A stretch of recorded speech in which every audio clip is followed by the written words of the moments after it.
Hi guys, nandito na naman nga tayo sa BGC. At ngayon, kumakain tayo ngayon sa Starbucks. At voice over na lang po ito dahil hindi na ako nakapagsalita yan. Nagre-review tayo. Nire-review ko yung exam ko sa SEC at yung mga interviews natin sa trabaho. But yun, relax muna tayo. Let's go! At yan nga, no, nakatapos ko na kumain at mag-review.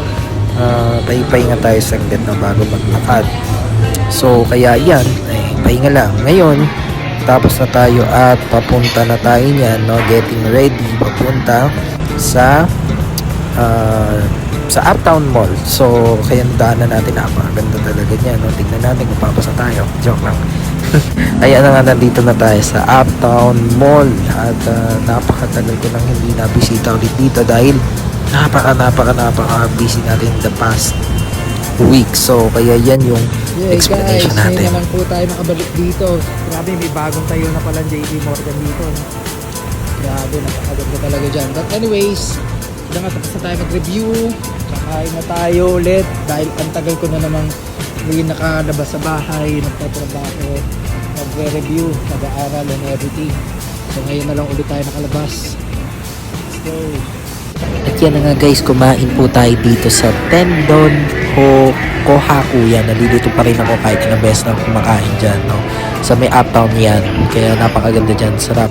So pagkatapos nyan, umakyat ako dito sa pinakataas na ito yung static, no?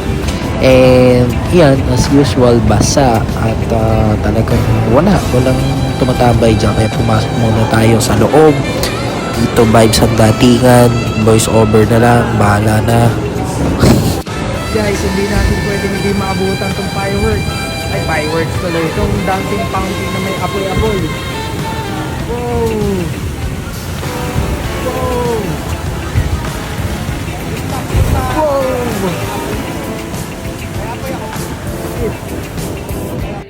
Hi sa mga BGC goers dyan, ano, update ko lang kayo, talagang totoo nga, may pagkatotoo yung usap-usapan, no, na kung saan dito daw po sa BGC, yan, High Street, kahit saan, ewan ko kung Monday lang, ano, Monday night, halos wala talagang tao, guys. Nasaan napunta?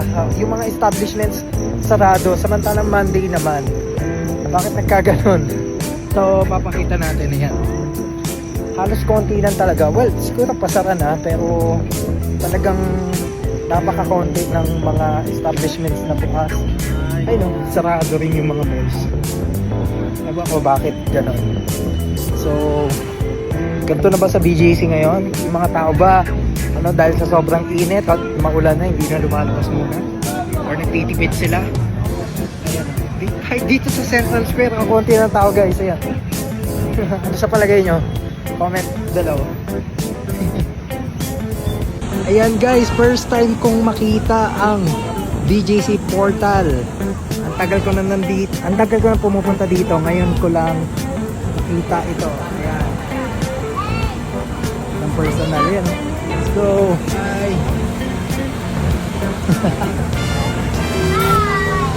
Ayan guys, so sarado nga po yung mga malls ngayon, no? 9 pa lang naman eh. Usually, di ba, 10. Sabi mo nang hindi na 11, 10. Pero sarado na. Ang daming mga establishments na sarado. Ewan ko, ba't ganon? Ito na ba yung era sa BGC ngayon or talagang sarado lang yung mga establishments dito? Ayan. So sarado rin yung Juan Bonifacio High Street Mall. Dami sarado ngayon. Ayan, saka yung ilaw, hindi ganun kadami yung mga ano dito.